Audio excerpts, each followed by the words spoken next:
Hello, ಎಲ್ಲ ಆರಾಮಲ್ವಾ? So ನಾವು ಇವತ್ತು ವಿಡಿಯೋ ನಂಬರ್ 27 ಸಿಂಪಲ್ ಇಂಟ್ರೆಸ್ಟಲ್ಲಿ ಮತ್ತೆ ಪಾರ್ಟ್ 3 ವಿಡಿಯೋ. ಮುಂಚೆ ಕೆಲವೊಂದು ಸಮ್ಸ್ ಎಲ್ಲ ನೋಡಿದ್ವಿ, ಡಿಫ್ರೆಂಟ್ ಮಾಡಲ್ ಸಮ್ಸ್ ಹಂಗೆಲ್ಲ ನೋಡಿದ್ವಿ.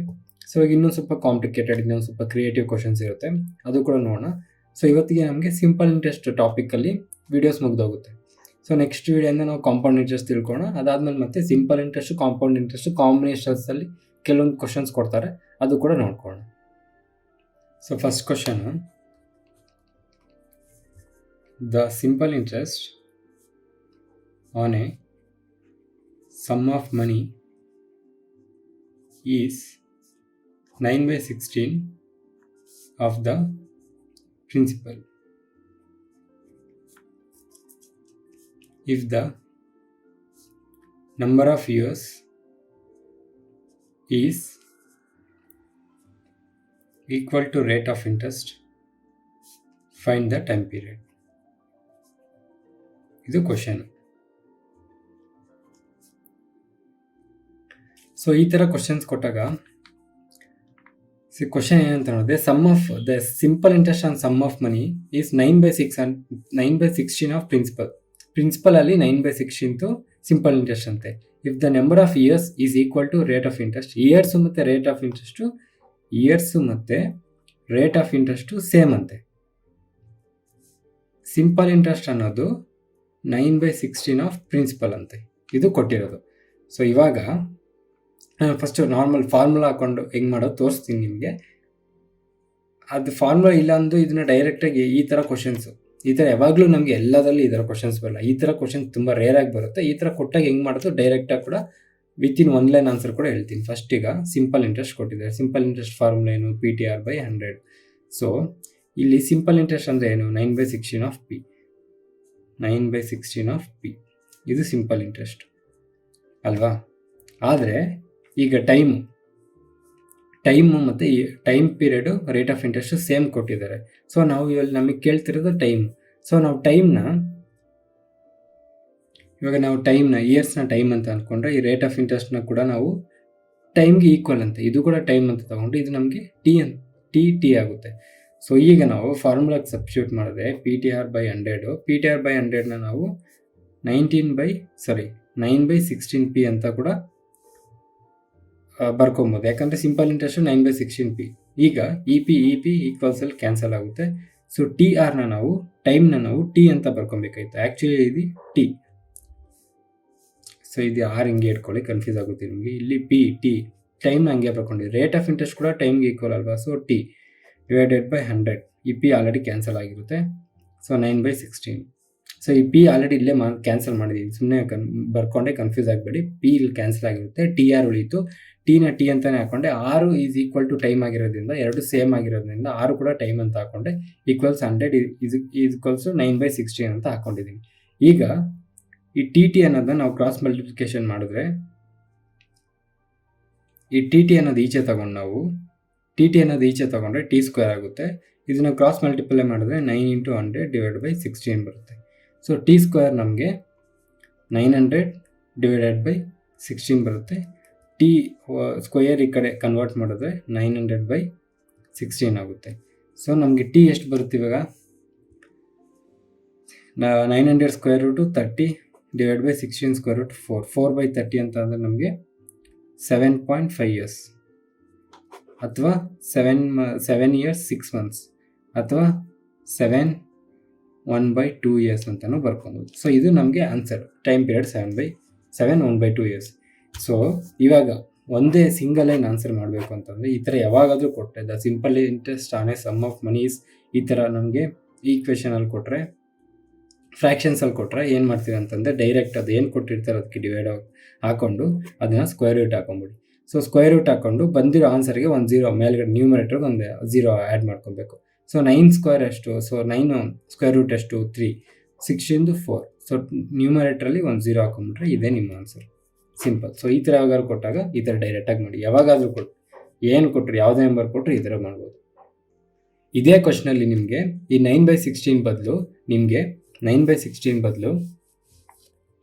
81/25 ಕೊಟ್ಟಿದ್ರು ಅಂದ್ಕೊಳ್ಳಿ. ಸೇಮ್ ಮತ್ತೆ √81/25. √81 ಅಂತಂದರೆ 9, 5 25 5, ಈ 9ಗೆ 0 ಹಾಕ್ಕೊಳ್ಳಿ. 90/5 ಅಂತಂದರೆ ನಮಗೆ 18 ಬರುತ್ತೆ, 18 ಇಯರ್ಸ್. ಅದೇ ನಮಗೆ ರೇಟ್ ಆಫ್ ಇಂಟ್ರೆಸ್ಟ್ ಕೇಳಿದ್ರೆ 18%. ಸೊ ಈ ಥರ ಯಾವಾಗಾದ್ರು ಕೊಟ್ಟಾಗ ಡೈರೆಕ್ಟಾಗಿ ಇಲ್ಲೇ ಕೊಟ್ಟಿರೋ ಇದು ವ್ಯಾಲ್ಯೂಗೆ ಸ್ಕ್ವೇರ್ ರೂಟ್ ಹಾಕೊಂಬಿಡಿ, ನಿಮ್ಗೆ ಆನ್ಸರ್ ಬಂದ್ಬಿಡುತ್ತೆ. So second question, a certain sum, star mark ಹಾಕೊಳ್ಳಿ, ಕೆಲವೊಂದ್ಸಲ ಕೇಳ್ತಾರೆ. A certain sum amounts to ₹3120. A certain sum amount ಅಂದರೆ ಅದು ಅಮೌಂಟು, ಪ್ರಿನ್ಸಿಪಲ್ ಅಮೌಂಟ್ ಅಲ್ಲ, final amount. Amounts to 3120 in 3 years. And it amounts to ₹4,080 in 7 years. Find the sum and rate of interest. Simple interest ಅಲ್ಲಿ ಎರಡು simple interest. So simple interest ಅಲ್ಲಿ ಏನು ಕಂಡಿಡಿಯಕ್ಕೆ ಕೇಳಿದೆ ಅಂತಂದರೆ ಫೈಂಡ್ ದ ಸಮ್ ಅಂದರೆ principal amount interest rate ಎರಡು ಕಂಡಿಡಿಯಕ್ಕೆ ಕೇಳಿದ್ದಾರೆ. ನಮಗೆ ಕೊಟ್ಟಿರೋ ಡಾಟಾ ಏನು ಫಸ್ಟ್ ನೋಡಿಕೊಂಡ್ರೆ, a certain sum amounts to ₹3,120 in 3 years. Amount 3 ಇಯರ್ಸಲ್ಲಿ 3,120 ಆಗುತ್ತಂತೆ. ಆ್ಯಂಡ್ ಸೇಮ್ ಅಮೌಂಟು 7 ಇಯರ್ಸಲ್ಲಿ ₹4,080 ಆಗುತ್ತಂತೆ. ಪ್ರಿನ್ಸಿಪಲ್ ಕೊಟ್ಟಿಲ್ಲ ನಮಗೆ, ಪ್ರಿನ್ಸಿಪಲ್ನೇ ಕಂಡಿಡೀರಿ ಅಂತ ಕೇಳ್ತಿದ್ರು. ಇದ್ರ ಅಮೌಂಟ್ ಅಂದರೆ ಫೈನಲ್ ಅಮೌಂಟ್ ನಾನು ನಿಮ್ಗೆ ಆಲ್ರೆಡಿ ಗೊತ್ತು. ಅಮೌಂಟ್ ಅಂತ ಅಂದರೆ ನಿಮಗೆ ಪ್ರಿನ್ಸಿಪಲ್ ಪ್ಲಸ್ ಇಂಟ್ರೆಸ್ಟ್ ಅಂತ ನಿಮ್ಗೆ ಆಲ್ರೆಡಿ ಹೇಳಿದ್ದೀನಿ. ಸೊ ಈಗ ನಮಗೆ ಒಂದು ಅಮೌಂಟ್ ಕೊಟ್ಟಿದ್ದಾರೆ, ಫೈನಲ್ ಅಮೌಂಟು ಸೇಮ್ ಪ್ರಿನ್ಸಿಪಲ್ ಅಮೌಂಟಿಂದನೇ ಬರೋದು. ಸೊ ಇಂಟ್ರೆಸ್ಟು ಸೇಮ್ ಇರುತ್ತೆ ಸಿಂಪಲ್ ಇಂಟ್ರೆಸ್ಟಲ್ಲಿ, ಇಯರ್ ಸೇಮ್ ಬೆಳೆಯುತ್ತೆ ಅಂತ ನಮಗೆ ಗೊತ್ತಿದೆ. ಸೊ ಇವಾಗ 3 ಇಯರ್ಸ್ ಇದ್ದಿದ್ದು 3,120 ಇದ್ದಿದ್ದು 7 ಇಯರ್ಸ್ಗೆ 4,080 ಆದರೆ ಮಧ್ಯದಲ್ಲಿ ಎಷ್ಟು ಗ್ಯಾಪ್ ಇದೆ? 4 ಇಯರ್ಸ್ ಅಲ್ವಾ? ಇದಕ್ಕೂ ಮಧ್ಯದಲ್ಲಿ ಎಷ್ಟು ಗ್ಯಾಪ್ ಇದೆ? 4 ಇಯರ್ಸ್. ಕರೆಕ್ಟ್ ಅಲ್ವಾ? ಸಿಂಪಲ್ ಇಂಟ್ರೆಸ್ಟ್ ಅನ್ನೋದು ಪ್ರತಿ ಇಯರ್ ಸೇಮ್ ಅಮೌಂಟೇ ಇನ್ಕ್ರೀಸ್ ಆಗ್ತಾ ಇರುತ್ತೆ. ಸೊ 3rd ಇಯರ್ 3,120 ಇದ್ದಿದ್ದು 7th ಇಯರ್ 4,080 ಆಗಿದೆ ಅಂತೆ. ಸೊ ಈ ಮಧ್ಯದಲ್ಲಿ ಗ್ಯಾಪು 3ಗೂ 7ಗೂ ಗ್ಯಾಪ್ ಎಷ್ಟು? 4 ಇಯರ್ಸ್. 4 ಇಯರ್ಸಲ್ಲಿ ಎಷ್ಟು ಅಮೌಂಟ್ ಇನ್ಕ್ರೀಸ್ ಆಗಿರುತ್ತೆ ನೋಡೋಣ. ಸೊ 4,080 - 3,120 ಮಾಡಿದ್ರೆ ನಮಗೆ 960 ಬರುತ್ತೆ. ಅಂದರೆ 4 ಇಯರ್ಸ್ಗೆ ₹960 ಆಯಿತು. ಸೊ 4 ಇಯರ್ಸ್ಗೆ 960 ಆದರೆ ಪರ್ ಇಯರ್ ಎಷ್ಟು ಇನ್ಕ್ರೀಸ್ ಆಗುತ್ತೆ ನೋಡೋಣ. ಇದು ಅಮೌಂಟ್ ಅಂದರೆ ಇದು ಪ್ರಿನ್ಸಿಪಲ್ ಪ್ಲಸ್ ಇಂಟ್ರೆಸ್ಟು ಇಷ್ಟ ಆಗ್ತಿರೋದು, ಬರೀ ಇಂಟ್ರೆಸ್ಟ್ ಅಲ್ಲ, ಬರೀ ಅಮೌಂಟ್ ಅಲ್ಲ.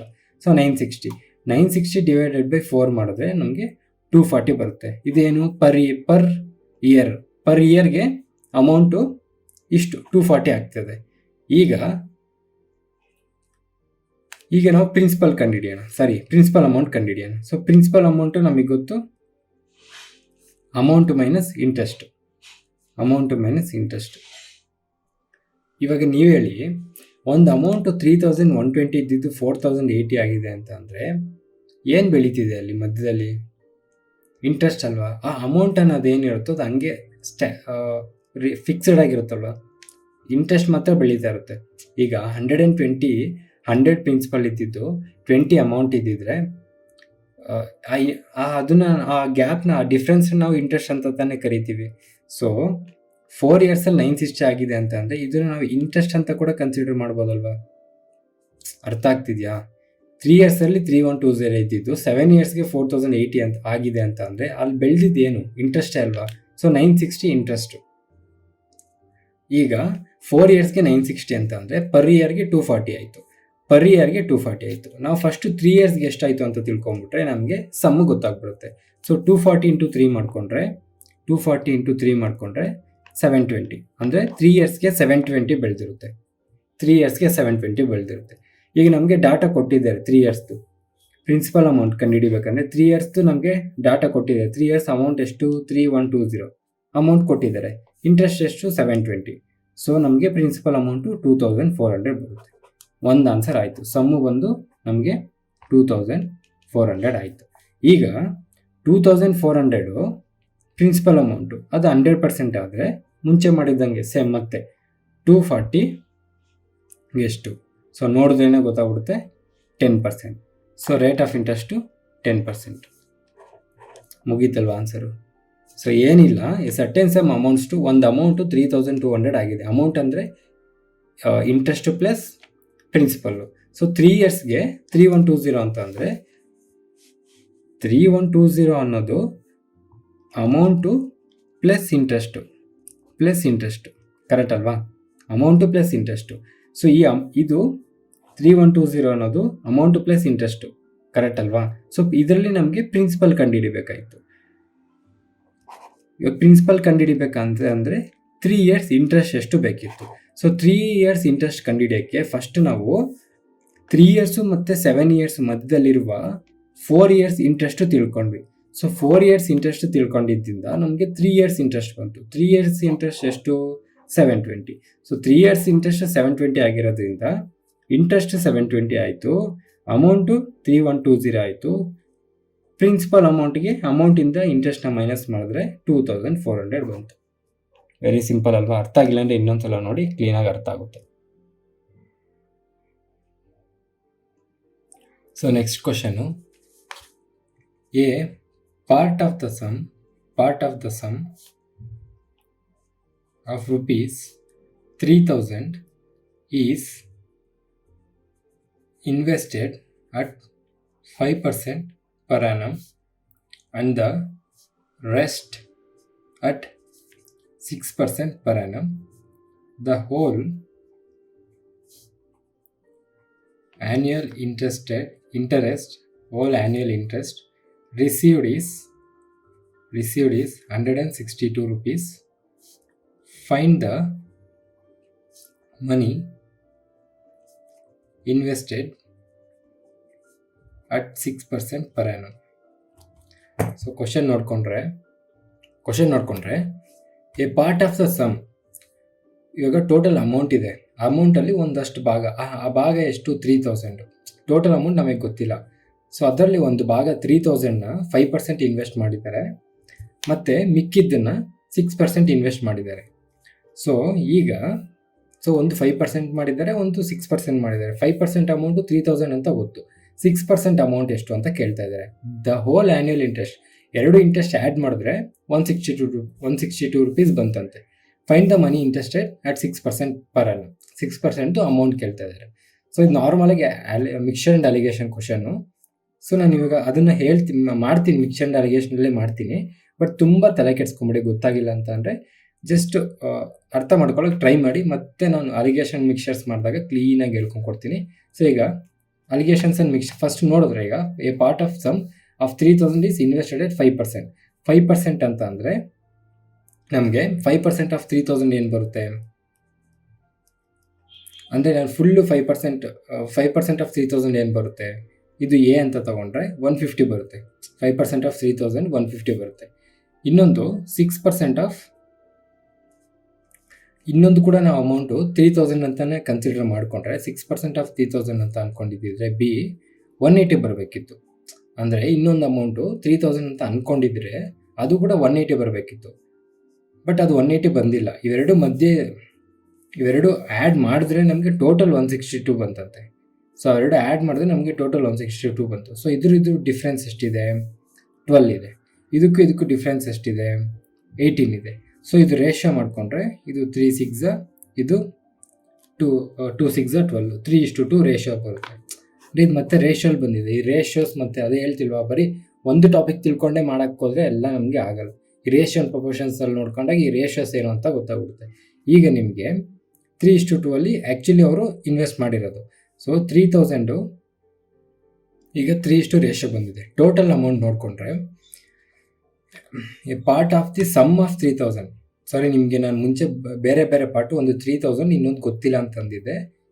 Actually a part of the sum of 3000, a part of the sum of ಅಂತ ಕೊಟ್ಟಿದ್ದಾರೆ. ಅಂತ ಅಂದರೆ ಈ 3000ಅಲ್ಲಿ ಇನ್ನೊಂದಷ್ಟು ಭಾಗನ 6% ಮಾಡ್ಕೊಂಡಿದ್ದಾರೆ. ಈ 3000ನ 5% ಮಾಡಿದ್ದಾರೆ. ಇದೇ 3000ಅಲ್ಲಿ ಒಂದಷ್ಟು ಭಾಗನ 6%, a part of sum of 3000. ನಾನು ಅವಾಗ ನಿಮಗೆ ಬರೀ 3000 ಒಂದು ಪಾರ್ಟ್ ಇನ್ನೊಂದು ಪಾರ್ಟ್ ಅಂತ ಹೇಳಿದ್ದೆ, sorry. A part of sum of 3000. Sum of 3000 ಅಂತಂದರೆ 3000ಅಲ್ಲಿ ಕೆಲವೊಂದು ಅಮೌಂಟನ್ನ, ಎಷ್ಟು ಅಮೌಂಟು ಗೊತ್ತಿಲ್ಲ, ಅದರಲ್ಲಿ ಒಂದಷ್ಟು ಪಾರ್ಟ್ನ 6% ಮಾಡಿದ್ದಾರೆ. So total 3000. ಸೊ 3:2 ಅಂತಂದರೆ ಇದು ಟೋಟಲ್ ಪಾರ್ಟ್ಸ್ ಎಷ್ಟು? 3 + 2 5 ಪಾರ್ಟ್ಸು.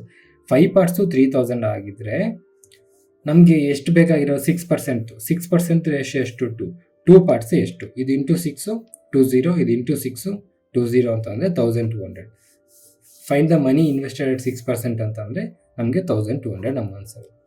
ಇವಾಗ ಅರ್ಥ ಆಗಿಲ್ಲ ಅಂದರೆ ತಲೆ ಕೆಡ್ಸ್ಕೊಬೇಡಿ, ಅಲಿಗೇಷನ್ ಮಿಕ್ಸರ್ಸಲ್ಲಿ ಟಕ್ ಅಂತ ಆನ್ಸರ್ ಬಂದ್ಬಿಡುತ್ತೆ. ಅವಾಗ ಇನ್ನೂ ಕ್ಲೀನಾಗಿ ಎಕ್ಸ್ಪ್ಲೇನ್ ಮಾಡ್ತೀನಿ ಅಲಿಗೇಷನ್ ಮಿಕ್ಸರ್ಸು. ಕನ್ಫ್ಯೂಸ್ ಆದರೆ ಇದು ಹಂಗೆ ಇಟ್ಕೊಳ್ಳಿ, ಮತ್ತೆ ಅಲಿಗೇಷನ್ ಮಿಕ್ಸರ್ನ ಸಾಲ್ವ್ ಮಾಡಿದ್ಮೇಲೆ ಕಲ್ತಾದ್ಮೇಲೆ ಬಂದು ಮಾಡಿ ವಿತಿನ್ ಸೆಕೆಂಡ್ಸಲ್ಲಿ ಆನ್ಸರ್ ಬರುತ್ತೆ. ಇದು ಮುಂಚೆ ಒಂದು ಹೇಳಿದ್ದೆ, ಸಾರಿ. ಪಾರ್ಟ್ ಆಫ್ ಇನ್ನೊಂದ್ಸಲ ಜಸ್ಟ್ ಎಕ್ಸ್ಪ್ಲೇನ್ ಮಾಡಬೇಕಂದ್ರೆ part of the sum of 3000, a part of the sum of 3000 ಒಂದಷ್ಟು ಪಾರ್ಟ್ನ 6% ಇನ್ವೆಸ್ಟ್ ಮಾಡಿದ್ದಾರೆ, 3000ನ 5% ಇನ್ವೆಸ್ಟ್ ಮಾಡಿದ್ದಾರೆ. ಸೊ ಟೋಟಲ್ಲು ಹೋಲ್ ಇಂಟ್ರೆಸ್ಟು 162 ಬಂದಿದೆ. Find the invested money at 6% per annum ಕೇಳ್ತಾ ಇದ್ದಾರೆ. ಸೊ ಎರಡೂ 3000ಗೆ ಆಗಿದ್ದಿದ್ರೆ ನಮಗೆ 180 ಬರಬೇಕಾಯಿತು. ಅಂದರೆ 3000ನ 5%ಗೆ ಮಾಡಿದರೆ 150 ಬರಬೇಕಿತ್ತು. ಇನ್ನೊಂದು ಮಿಕ್ಕಿದ್ದನ್ನು ಕೂಡ 3000 ಅಲ್ಲೇ ಮಾಡಿದರೆ ನಮಗೆ 180 ಬರಬೇಕಾಯಿತು. ಬಟ್ ಅದ್ರಲ್ಲಿ ಕೆಲವೊಂದು ಪಾರ್ಟ್ ಮಾಡಿರೋದು. ಆ್ಯಕ್ಚುಲಿ ಬಂದಿರೋದು ಇಂಟ್ರೆಸ್ಟ್ ಎಷ್ಟು 162. ಇದಕ್ಕೂ ಡಿಫ್ರೆನ್ಸ್ ಎಷ್ಟು ಅಂತ ಅಂದರೆ 12, ಇದಕ್ಕೂ ಡಿಫ್ರೆನ್ಸು 18. ಸೊ ಇದು ರೇಷೋ ತಗೊಂಡು 3:2. ಈ ಎರಡು ಪಾರ್ಟ್ಸ್ನ ಸೇರಿದ್ರೆ 5 ಪಾರ್ಟ್ ಆಗುತ್ತೆ. 5 ಪಾರ್ಟ್ 3000 ಆದರೆ 2 ಪಾರ್ಟ್ ಎಷ್ಟು? ಸೊ ತಲೆ ಕೆಡಿಸ್ಕೊಂಡು ಅಲಿಗೇಷನ್ ಮಿಕ್ಸರ್ಸಲ್ಲಿ ನಿಮ್ಗೆ ಕ್ಲೀನಾಗಿ ಅರ್ಥ ಆಗುತ್ತೆ. ಸೊ ನೆಕ್ಸ್ಟ್ ಕ್ವಶನು, ನಾನು ಕೆಲವೊಂದು ಹೇಳ್ತಾ ಇರ್ತೀನಲ್ಲ, ಕೆಲವೊಂದಲ್ಲಿ ಫಾರ್ಮುಲಾಸ್ ಯೂಸ್ ಮಾಡ್ಕೊಬೇಕು ಅಂತ. ಸೊ ಅಂಥ ಕ್ವಶನ್ ಇದು. In what time will the simple interest on ₹6,000 at 4.5% per annum equals to the simple interest on ₹4,500 at 5% per annum for 6 years. So question ನೋಡಿಕೊಂಡ್ರೆ, ಎಷ್ಟು ವರ್ಷದಲ್ಲಿ, in what time will the simple interest on 6,000 at 4.5% per annum equals to simple interest on 4,500 at 5% per annum for 6 years. ಅಂದರೆ ಇದಕ್ಕೆ ಬರೋ simple interest equal ಆಗುತ್ತಂತೆ. ಅದು ಎಷ್ಟು ವರ್ಷ ಅಂತ ಕೇಳ್ತಾ ಇದ್ದಾರೆ. ಎಷ್ಟು ವರ್ಷದಲ್ಲಿ ಈ ಒಂದು ಕೊಟ್ಟಿರೋ ಅಮೌಂಟು ಸಿಂಪಲ್ ಇಂಟ್ರೆಸ್ಟು ಮತ್ತು ಇಲ್ಲಿ ಕೊಟ್ಟಿರೋ ಸಿಂಪಲ್ ಇಂಟ್ರೆಸ್ಟು ಈಕ್ವಲ್ ಆಗುತ್ತೆ ಅಂತೆ. ನಮಗೆ ಗೊತ್ತು PTR/100 simple interest formula. So ಇದು P1 T1 R1 ಅಂತ ತಗೊಳ್ಳೋಣ. ಫಸ್ಟ್ ಲೈನ್ದು ಈಸ್ ಈಕ್ವಲ್ ಆಗುತ್ತಂತೆ P2 T2 R2 /100.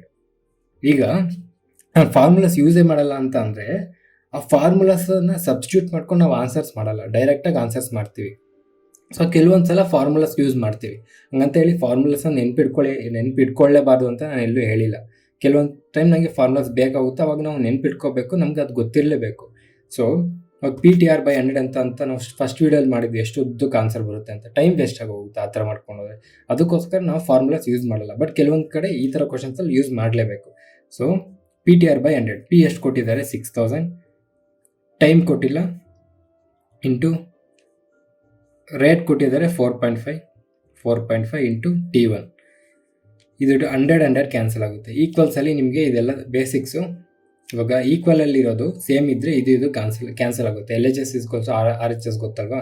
So 100 cancel ಆಗುತ್ತೆ. ಈಕ್ವಲ್ಸ್ P ಕೊಟ್ಟಿದ್ದಾರೆ ಎಷ್ಟು, ಸಿಂಪಲ್ ಇಂಟ್ರೆಸ್ಟ್ ಆನ್ 4,500, ಟೈಮ್ ಕೊಟ್ಟಿದ್ದಾರೆ 6% ಪರ್ ಆ್ಯನಮ್ 5% ರೇಟು. ಈಗ ಇದಲ್ಲಿ ನೋಡಿಕೊಂಡ್ರೆ 0 ಕ್ಯಾನ್ಸಲ್.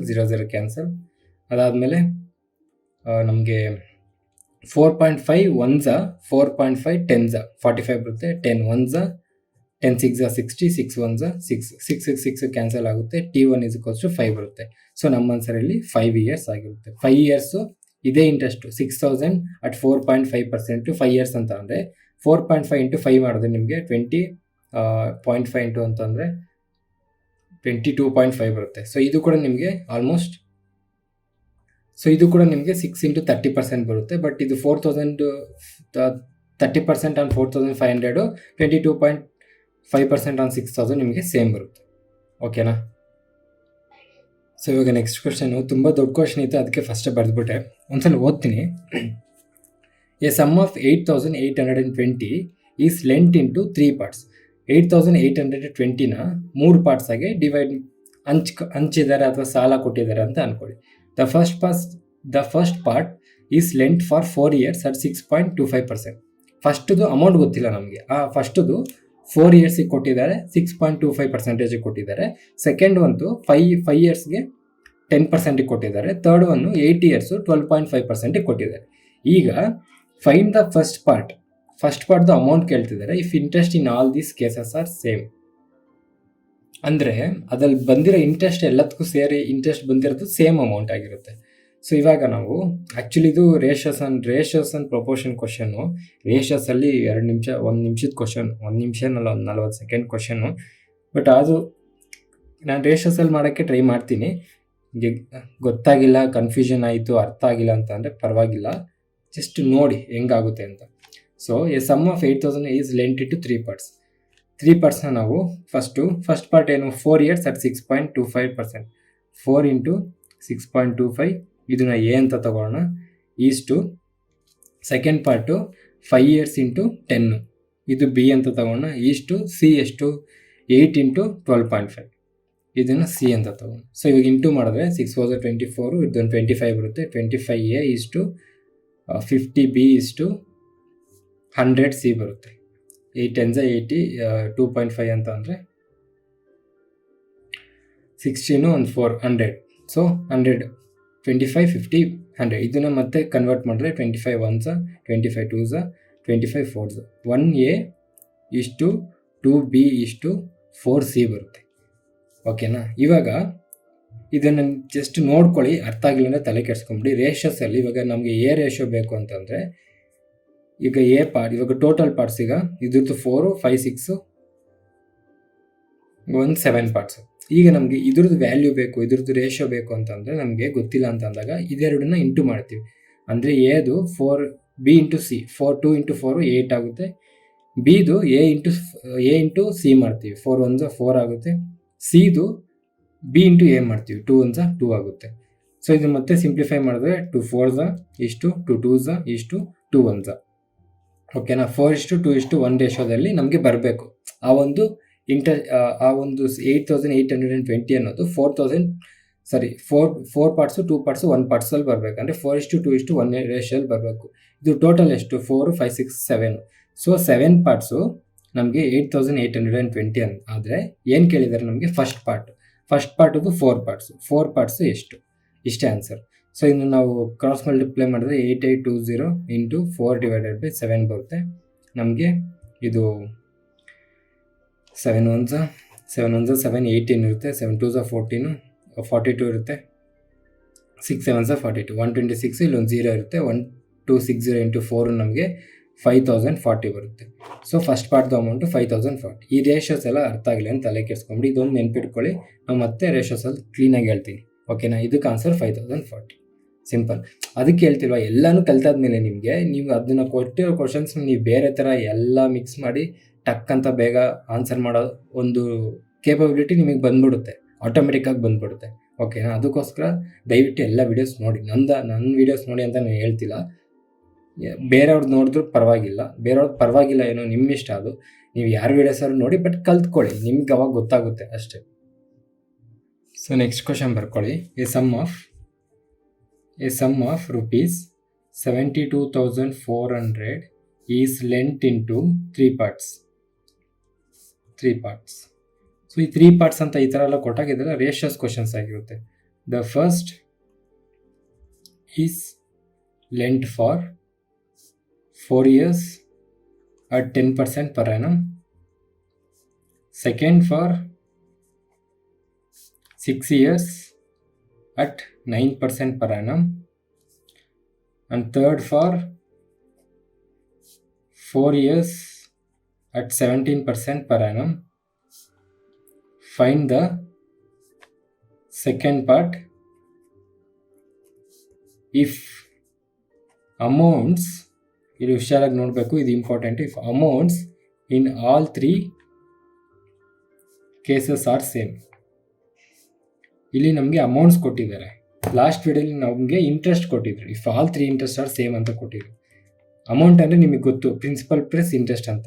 ಅಂದರೆ ಈಗ ಫಸ್ಟ್ ಪಾರ್ಟ್ಸ್ ನೋಡ್ಕೊಂಡ್ರೆ ಅಮೌಂಟ್ಸ್ ಆರ್ ಈಕ್ವಲ್ ಅಂತ ಕೊಟ್ಟಿದ್ದಾರೆ. ಇದೊಂದು ನೆನ್ಪಿಟ್ಕೊಳ್ಳಿ, ಅಮೌಂಟ್ಸ್ ಆರ್ ಈಕ್ವಲ್. ಕರೆಕ್ಟ್ ಅಲ್ವಾ? ಅಮೌಂಟ್ಸ್ ಆರ್ ಈಕ್ವಲ್ ಅಂತ ಕೊಟ್ಟಿದ್ದಾರೆ. ಈಗ the sum of 72 is lent into 3 parts. 3 parts ಅಂತ ಅಂದರೆ ಇಂಟ್ರೆಸ್ಟ್ ನೋಡಿಕೊಂಡ್ರೆ first is lent for 4 years at 10%. 4 years at 10% ಅಂದರೆ 40%. ಬಿದು 6 years at 9% ಅಂದರೆ 54%. ಸಿದು 4 years at 17% ಅಂದರೆ 68%. ಸೊ 40, 54, 68 ಇದೇನಿದು ಇಂಟ್ರೆಸ್ಟ್, ಇದು ಅಮೌಂಟ್ ಅಲ್ಲ. ಅಮೌಂಟ್ ಅಂದರೆ ನಿಮಗೆ ಗೊತ್ತು ಇಂಟ್ರೆಸ್ಟ್ ಪ್ಲಸ್ ಪ್ರಿನ್ಸಿಪಲ್ ಅಂತ. ಸೊ ಪ್ರಿನ್ಸಿಪಲ್ ಏನು ಕೊಟ್ಟಿಲ್ಲ ಅಂತ ಗೊತ್ತು, ಅಂದರೆ ಇಲ್ಲಿ 72 ಅಂತ ಕೊಟ್ಟಿದ್ದಾರೆ, ಬಟ್ ಅದು ಎಷ್ಟು ಅಂತ ನಮಗೆ ಗೊತ್ತಿಲ್ವಲ್ಲ. ಸೊ ನಾವು ಹಂಗೆ ಪ್ರಿನ್ಸಿಪಲ್ ತೊಗೊಂಡ್ರೆ 100% ತೊಗೊಬೇಕಂತ ಹೇಳಿದ್ವಿ. ಸೊ 100 ಇದಕ್ಕೆ ಆ್ಯಡ್ ಮಾಡಿಕೊಂಡ್ರೆ principal plus interest, principal 100 plus interest ಕೊಟ್ಟಿರೋದು, ಅಮೌಂಟ್ ಆ್ಯಡ್ ಮಾಡಿಕೊಂಡ್ರೆ 100 + 40 140% ಆಗುತ್ತೆ, ಇದು 154% ಆಗುತ್ತೆ, ಇದು 168% ಆಗುತ್ತೆ. ಈ ಮೂರು ಈಕ್ವಲ್ ಅಂತೆ, ಈ ಮೂರು ಸೇಮ್ ಅಮೌಂಟ್ ಅಂತೆ. ಸೊ ಈಗ ಈಕ್ವಲ್ ಇದ್ದಾಗ ನಾವು ಈ ಪರ್ಸೆಂಟೇಜ್ ಕ್ಯಾನ್ಸಲ್ ಮಾಡಿದಾಗ 140:154:168 ಬರುತ್ತೆ. ಈಗ ಅದನ್ನು ಸಿಂಪ್ಲಿಫೈ ಮಾಡಿದ್ರೆ ಇದು 14 ಹೋಗುತ್ತೆ, 14 10s, ಇದು 14 11s, ಇದು 14 12s, 10:11:12 ಬರುತ್ತೆ. ಅಂದರೆ 10A:11B:12C ಇದು ಬಂತು. ಆದರೆ ಈಗ ಎ ವ್ಯಾಲ್ಯೂ ಬೇಕು ಅಂತ ನಮ್ಗೆ ಹೇಳಿದ್ದೀನಿ, ಇದು ಇಂಟು ಮಾಡಬೇಕು ಅಂತ. ಸೊ ತಲೆ ಕೆಡ್ಸ್ಕೊಂಬಿಡಿ, ಅರ್ಥ ಆಗಿಲ್ಲ ಅಂದರೆ ನಿಮಗೆ ರೇಷಿಯೋಸ್ ಆ್ಯಂಡ್ ಪ್ರೊಪೋರ್ಷನ್ಸ್ ಕ್ಲೀನಾಗಿ ಅರ್ಥ ಆಗುತ್ತೆ. 10th ವ್ಯಾಲ್ಯೂ ಎ ವ್ಯಾಲ್ಯೂ ಬೇಕು ಅಂತ ಅಂದರೆ B × C ಮಾಡಬೇಕು. 11 × 12 ಮಾಡಿದ್ರೆ ನಮಗೆ 132 ಬರುತ್ತೆ. ಬಿದು A × C ಮಾಡಬೇಕು, 10 × 12 120 ಬರುತ್ತೆ. ಸಿದು A × B ಮಾಡಬೇಕು, 110 ಬರುತ್ತೆ. ಸೊ ಇದು 2 ಇಂದ ಸಿಂಪ್ಲಿಫೈ ಮಾಡಿದ್ರೆ 2 6 12, 2 6 12, ಇದು 2 6 12 1 0, ಇದು 2 5 10, 2 5 10. ಸೊ 66:60:55 ಈ 3 ಪಾರ್ಟ್ಸ್, ಇದು 3 ಪಾರ್ಟ್ಸ್. ಈಗ ಈ ಟೋಟಲ್ ಮಾಡಿದ್ರೆ ನಮಗೆ 60 60 120 150 170 176 181 ಪಾರ್ಟ್ಸು, 3 ಟೋಟಲ್ ಮಾಡಿದ್ರೆ ಟೋಟಲ್ ಪಾರ್ಟ್ಸು 181. ಟೋಟಲ್ ಪಾರ್ಟ್ಸು 181 72,400 ಆದರೆ 181 72,400 ಆದರೆ ನಮಗೆ ಕೇಳಿರೋದು ಯಾವುದು? ಫೈಂಡ್ ದ ಸೆಕೆಂಡ್ ಪಾರ್ಟ್ ಅಂತ ಅಂದರೆ 60 ಎಷ್ಟು ಅಂತ ಕಂಡುಹಿಡಿಬೇಕು. ಸೊ ಇದನ್ನು ಇದು ಕ್ರಾಸ್ ಮಲ್ಟಿಪ್ಲೈ ಮಾಡಿದ್ರೆ 72,400 × 60 / 181. ಸೊ ಇದಕ್ಕೆ ಒಂದು ರಿಲೇಷನ್ ಇರುತ್ತೆ. 180 × 2 360 720, 1 ಇದೆ × 4 181 1s 4s 20 ಇದೆ, ಅದು ಹಂಗೆ ಹಾಕೊತೀನಿ. 6 4s 24 1 2 3 zeros. ಸೊ 24,000 ನಮಗೆ find the second part amount ಬಂದು 24,000 ಆಗಿರುತ್ತೆ. ಓಕೆನಾ? ಸೊ ರೇಷಿಯೋಸ್ ಆ್ಯಂಡ್ ಪ್ರೊಪೋರ್ಷನ್ಸ್ ಇನ್ನೂ ಕ್ಲೀನಾಗಿ ಅರ್ಥ ಆಗುತ್ತೆ, ತಲೆ ಕೆಡ್ಸ್ಕೊಂಬೇಡಿ. ಬಟ್ ಇದೊಂದು ನೆನ್ಪಿಟ್ಕೊಳ್ಳಿ, ನಮಗೆ ಇದು ಹೆಂಗೆ ಬರುತ್ತೆ ಅಂತ ಅದೊಂದು ನೆನ್ಪಿಟ್ಕೊಳ್ಳಿ. ಇದು ಬೇಕಂತಂದರೆ ಇದು 2 ಕ್ಯಾಲ್ಕುಲೇಟ್ ಮಾಡ್ತೀವಿ, ಇದನ್ನು ಬೇಕಂದರೆ ಇದನ್ನು ಮಲ್ಟಿಪ್ಲೈ ಮಾಡ್ತೀವಿ, ಸಿ ಬೇಕಂತಂದರೆ A × B ಮಾಡ್ತೀವಿ. ಓಕೆನಾ? ಪರವಾಗಿಲ್ಲ ಗುರು, ಇವನ್ ವಿಡಿಯೋಸ್ ನೋಡಿ ಕೂಡ ನಾವು ಎಕ್ಸಾಮ್ ಬರೀಬೋದು ಅನ್ನೋ ನಂಬಿಕೆ ನಿಮಗೆ ಬಂದಿದ್ದರೆ ಒಂದು ಲೈಕೋ ಸಬ್ಸ್ಕ್ರೈಬ್ ಮಾಡಿದ್ರೆ ನಮಗೂ ಸ್ವಲ್ಪ ಮೋಟಿವೇಶನ್ ಸಿಗುತ್ತೆ. Next question, The simple interest received in 9 years on a principal. ನಿಮಗೆ ವಿಡಿಯೋ ಫಾಸ್ಟ್ ಅನಿಸಿದ್ರೆ, ಇನ್ ಕೇಸ್ ನಾನು ಲಾಸ್ಟ್ ಒಂದೊಂದು ಸಮ್ ತುಂಬ ಫಾಸ್ಟಾಗಿ ಹೇಳ್ತಾ ಇದ್ದೀನಿ ಅಂತ ಅನಿಸಿದ್ರೆ ವಿಡಿಯೋನ ಸ್ಲೋ ಮಾಡ್ಕೊಂಡು ನೋಡಿ, ಅಥವಾ ಸ್ಲೋ ಅನ್ಸಿದ್ರೆ ಫಾಸ್ಟ್ ಮಾಡ್ಕೊಂಡು ನೋಡಿ. Principal of ₹24,250 is 162% of the principal. What is rate of interest per annum? So question ಏನು ಕೇಳ್ತಾ ಇದ್ದಾರೆ, ರೇಟ್ ಆಫ್ ಇಂಟ್ರೆಸ್ಟ್ ಕಂಡುಹಿಡಿಬೇಕಂತೆ. ಸೊ ರೇಟ್ ಆಫ್ ಇಂಟ್ರೆಸ್ಟ್ ಕಂಡುಹಿಡಿಬೇಕಂತಂದರೆ ನಮ್ಗೆ ಏನು ಬೇಕು? Simple interest by time. Simple interest ಎಷ್ಟು? 162% ಕೊಟ್ಟಿದ್ದಾರೆ. ಟೈಮ್ ಕೊಟ್ಟಿದ್ದಾರೆ ಅಂತಂದರೆ 9 years ಕೊಟ್ಟಿದ್ದಾರೆ. So principal amount 224,240. ಆ ಪ್ರಿನ್ಸಿಪಲ್ ಅಮೌಂಟ್ಗೆ ನಮ್ಗೆ ಏನು ಸಂಬಂಧ? ಇವಾಗ ನಾನು ಮುಂಚೆನೇ ಹೇಳಿದೆ, ಇದು ಪ್ರಿನ್ಸಿಪಲ್ 224,250 ಇದೆ, ಟೈಮ್ ನಮಗೆ 9 years ಇದೆ, ಸಿಂಪಲ್ ಇಂಟ್ರೆಸ್ಟ್ ನಮಗೆ 162% ಇದೆ. ನಮ್ಗೆ ಕೇಳ್ತಿರೋದು ರೇಟ್ ಆಫ್ ಇಂಟ್ರೆಸ್ಟ್ ಕಂಡುಹಿಡೀರಿ ಅಂತ. ಸೊ ರೇಟ್ ಆಫ್ ಇಂಟ್ರೆಸ್ಟ್ ಅಂದರೆ simple interest by rate of interest ಅಂತ ಅಂದರೆ simple interest by time. So ಇದು ನಮಗೆ ಇದೇಂತಕ್ಕೆ ಪ್ರಿನ್ಸಿಪಲ್ ಎಷ್ಟೇ ಇರಲಿ, 1000 ಇರಲಿ, 2000 ಇರಲಿ, 10,000 ಇರಲಿ, 5 ಲಕ್ಷ ಇರಲಿ, 6 ಲಕ್ಷ ಇರಲಿ, ನಮಗೆ ಯಾಕೆ, ನಮಗೆ ಕೇಳಿರೋರು ಸಿಂಪಲ್ ಇಂಟ್ರೆಸ್ಟು. ಸೊ ಡೈರೆಕ್ಟಾಗಿ 162/9 ಮಾಡಿದ್ರೆ ಎಷ್ಟು ಬರುತ್ತೆ? 9 1 9, 9 8 72, 18% ಬರುತ್ತೆ. ಮುಗೀತಲ್ವಾ? 18% ಪರ್ ಆ್ಯನಮ್. ನಮ್ಮದು rate of interest 18% per annum. So ಅದಕ್ಕೇ ಕೆಲವೊಂದು ಸಲ ಕ್ವಶನ್ಸಲ್ಲಿ ಕನ್ಫ್ಯೂಸ್ ಮಾಡೋಕ್ಕೆ ಆ ಥರ ಅಮೌಂಟ್ ಎಲ್ಲ ಕೊಡ್ತಾರೆ. ನಿಮ್ಗೆ ಏನು ಮಾಡಬೇಕು, ನಿಮ್ಗೆ ಏನು ಬೇಕು ಅಂತ ಗೊತ್ತಿದ್ದರೆ ನಿಮ್ಗೆ ಆರಾಮಾಗಿ ನಿಮಗೆ ಆನ್ಸರ್ಸ್ ಬಂದ್ಬಿಡುತ್ತೆ ಬೇಗ. ಇಲ್ಲ ನಾನು ಪ್ರಿನ್ಸಿಪಲ್ ಅಮೌಂಟ್ ಕೊಟ್ಟಿದ್ದಾರೆ, ಪ್ರಿನ್ಸಿಪಲ್ ಅಮೌಂಟು ಮತ್ತು ಪ್ರಿನ್ಸಿಪಲ್ ಪ್ಲಸ್ ಇಂಟ್ರೆಸ್ಟ್ ಅಂತ ಹಾಕ್ಕೊಂಡು ಅಮೌಂಟ್ ಕಂಡು ಹಿಡ್ದು ಅಮೌಂಟಿಂದ ಮತ್ತೆ ಸಿಂಪಲ್ ಇಂಟ್ರೆಸ್ಟು ಮೈನಸ್ ಮಾಡಿ ಅದಾದಮೇಲೆ ಮತ್ತೆ ಡಿವೈಡ್ ಮಾಡಿದ್ರೆ ರೇಟ್ ಆಫ್ ಇಂಟ್ರೆಸ್ಟ್ ಬರುತ್ತೆ ಅಂತ ಮಾಡ್ಕೊಂಡು ಕೂತ್ಕೊಂಡ್ರೆ ಇವತ್ತೆಲ್ಲ ಬರೀ ಇದೇ ಆಗ್ಬಿಡುತ್ತೆ. ಇರೋದು ನಮ್ಗೆ ಒಂದು 30 ನಿಮಿಷನೋ ಮ್ಯಾಕ್ಸಿಮಮ್ 32 ಮಿನಿಟ್ಸ್ ನಮಗೆ ಮೇಯ್ನಾಗಿ ನಾವು ಮ್ಯಾಥ್ಸಿಗೆ ಕೊಡಬೇಕಾಗುತ್ತೆ 1 ಅವರಲ್ಲಿ. ಸೊ ಆ 30 ಮಿನಿಟ್ಸಲ್ಲಿ 5 ಮಿನಿಟ್ಸ್ ಇದಕ್ಕೆ ಹೋಗ್ಬಿಟ್ರೆ ಇನ್ನು ಬೇರೆ ಕ್ವಶನ್ಸ್ ಯಾವಾಗ ಮಾಡ್ತೇವೆ. ಸೊ ಅರ್ಥ ಆಗ್ತಿದೆಯಲ್ವಾ? ಸೊ ಇಲ್ಲಿಗೆ ಸಿಂಪಲ್ ಇಂಟ್ರೆಸ್ಟು ಸಮ್ಸ್ ಮುಗಿಯಿತು. ಇನ್ ಕೇಸ್ ಏನಾದ್ರು ಇದ್ದರೆ, ನಿಮ್ಗೆ ಏನಾದ್ರು ಡೌಟ್ಸ್ ಇದ್ದರೆ, ಯಾವ್ದಾದ್ರು ಕ್ವಶನ್ಸು ಎಲ್ಲರೂ ಮಾಡೋದು ನಿಮಗೆ ಅರ್ಥ ಆಗಿಲ್ಲ, ಅದು ನನಗೆ ನಾನು ಹೇಳ್ಕೊಂಡು ಕೊಡೋ ಮೆಥಡಲ್ಲಿ ಬೇಕು ಅಂತ ಅಂದರೆ, ಫಾರ್ ಎಕ್ಸಾಂಪಲ್ ಟೆಕ್ಸ್ಟ್ ಬುಕ್ಕು ಅಥವಾ ಎಲ್ಲರೂ ಕ್ವಶನ್ಸ್ ನೋಡಿರ್ತೀರ, ಅದು ನಿಮಗೆ ಮಾಡೋಕ್ಕಾಗ್ತಿರಲ್ಲ ಅಂಥ ಕ್ವಶನ್ಸ್ ಕಮೆಂಟ್ ಮಾಡಿ ಅಥವಾ ಟೆಲಿಗ್ರಾಮಲ್ಲಿ ನನಗೆ ಮೆಸೇಜ್ ಮಾಡಿ, ನಿಮಗೆ ನಾನು ಅದನ್ನು ವಿತ್ ಸೊಲ್ಯೂಷನ್ ಹೇಳಿ ನಿಮಗೆ ಅದು ಹೆಂಗೆ ಅಂತ ಹೇಳ್ತೀನಿ. ಓಕೆನಾ? ಸೊ ಈ ವಿಡಿಯೋಗೆ ಸಿಂಪಲ್ ಇಂಟ್ರೆಸ್ಟ್ ಆಯಿತು. ನೆಕ್ಸ್ಟ್ ವಿಡಿಯೋಯಿಂದ ಕಾಂಪೌಂಡ್ ಇಂಟ್ರೆಸ್ಟ್ ನೋಡೋಣ. ಸೊ ಈ ವಿಡಿಯೋಗೆ ಇಷ್ಟೇ. Thank you, bye. First time ನೋಡ್ತಾ ಇರೋರಿಗೆ ಈ ವಿಡಿಯೋ ನಂಬರಲ್ಲಿ ಏನಾದರೂ ಕನ್ಫ್ಯೂಷನ್ ಇದ್ದರೆ, ವಿಡಿಯೋ ನಂಬರ್ ಅಂತ ಅಂದರೆ ಏನಿಲ್ಲ, ನಾವು ವೀಕ್ಲಿ ಟಾಸ್ಕ್ ಮಾಡ್ತಾಯಿದ್ದೀವಿ. ಅಂದರೆ ಪ್ರಿಪ್ರೇಷನ್ಸ್ನ ಫಸ್ಟಿಂದ ಮಾಡೋರಿಗೆ ಅಥವಾ ಸ್ಟಾರ್ಟ್ ಮಾಡೋರಿಗೆ ಒಂದು ವೀಕ್ಲಿ ಟಾಸ್ಕ್ ಥರ ಕೊಟ್ಟಿರ್ತೀವಿ. ಸೊ ವೀಕ್ಲಿ ಅವ್ರು ಏನೇನು ಓದ್ಕೊಬೇಕು ಅಂತ ಎಲ್ಲ ಅದರಲ್ಲೇ ಇರುತ್ತೆ. ಸೊ ಇದು ನಿಮ್ಗೆ ಕ್ಲಿಯರಾಗಿ ಅರ್ಥ ಆಗಬೇಕು ಅಂತ ಅಂದರೆ ನಮ್ಮ ಟೆಲಿಗ್ರಾಮ್ ಚಾನಲ್ನಲ್ಲಿ ಇಂಡೆಕ್ಸ್ ಇದೆ. ಇಂಡೆಕ್ಸ್ಗೆ ಹೋದರೆ ನಿಮಗೆ ವೀಕ್ಲಿ ಟಾಸ್ಕ್ ಇರುತ್ತೆ. ಆ ವೀಕ್ಲಿ ಟಾಸ್ಕ್ ಜೊತೆಗೆ ವಿಡಿಯೋ ನಂಬರು, ಟಾಪಿಕ್ಕು ಎಲ್ಲ ಅದರಲ್ಲಿರುತ್ತೆ. ಜೊತೆಗೆ ಯೂಟ್ಯೂಬ್ ಲಿಂಕು ಕೂಡ ಅದರಲ್ಲೇ ಇರುತ್ತೆ. ಸೊ ಪ್ರಿಪ್ರೇಷನ್ ಸ್ಟಾರ್ಟ್ ಮಾಡೋರಿಗೆ ಇದು ತುಂಬ ಯೂಸ್ಫುಲ್ ಆಗುತ್ತೆ. ಒಂದು ಕಡೆಯಿಂದ ಸಿಲೆಬಸ್ನ ಕಂಪ್ಲೀಟ್ ಮಾಡ್ಬೋದು. ಒಂದ್ಸಲ ಚೆಕ್ ಮಾಡಿ ನಿಮಗೆ ಗೊತ್ತಾಗುತ್ತೆ. ಫುಲ್ ವಿಡಿಯೋ ನೋಡಿದ್ರೆ ನೀವು, wow, thank you so much. So ನಿಮ್ಮಂಥವ್ರಿಂದನೇ ಸ್ವಲ್ಪ ಮೋಟಿವೇಶನ್ ಸಿಗುತ್ತೆ. ಅದೇ ಥರ ಈ ವಿಡಿಯೋ ಇಷ್ಟ ಆಗಿರೋ ಲೈಕ್ ಮಾಡಿ, ಇಷ್ಟ ಆಗಿಲ್ಲ ಅಂತ ಅಂದರೆ ಡಿಸ್ಲೈಕ್ ಮಾಡಿ. ಏನಾದ್ರು ಕ್ವಶನ್ಸ್ ಇದ್ದರೆ ಕಮೆಂಟ್ ಮಾಡಿ. ಇಲ್ಲ ನಿಮ್ಮ ಫ್ರೆಂಡ್ಸ್ ಯಾರಾದರೂ ಇದೇ ಥರ ಗೌರ್ಮೆಂಟ್ ಎಕ್ಸಾಮ್ಸ್ಗೆ ಪ್ರಿಪೇರ್ ಆಗ್ತಾರೆ, ನಿಮಗೆ ಇದು ಚೆನ್ನಾಗಿ ಅರ್ಥ ಆಗಿದ್ದರೆ, ನನ್ನ ನಂಬೋದು ಅಂತ ನಿಮಗೆ ಅನಿಸಿದ್ರೆ ಅವ್ರಿಗೂ ಈ ವಿಡಿಯೋನ ಶೇರ್ ಮಾಡಿ. ನಾನು ಸಬ್ಸ್ಕ್ರೈಬ್ ಮಾಡ್ತಿರೋ ಬಿಡ್ತಿರೋ ನಿಮ್ಮ ಇಷ್ಟ. ನಮ್ಮ ಪರ್ಪಸ್ ಅದಲ್ಲ. ಯಾರಾದರೂ ಒಬ್ಬರು ಈ ವಿಡಿಯೋಸ್ ನೋಡಿ ಗೌರ್ಮೆಂಟ್ ಎಕ್ಸಾಮ್ ಪಾಸ್ ಆದರೂ ನಮಗೆ ಅದೇ ದೊಡ್ಡ achievement. So thank you so much. ಈ ವಿಡಿಯೋಗೆ ಇಷ್ಟೇ. ಮತ್ತೆ ಮುಂದಿನ ವೀಡಿಯೋಲಿ ಸಿಗೋಣ. ಅಲ್ಲಿವರೆಗೂ ಮಜಾ ಮಾಡಿ. ನನ್ನ ಹೆಸರು ತೇಜ. ಬಾಯ್.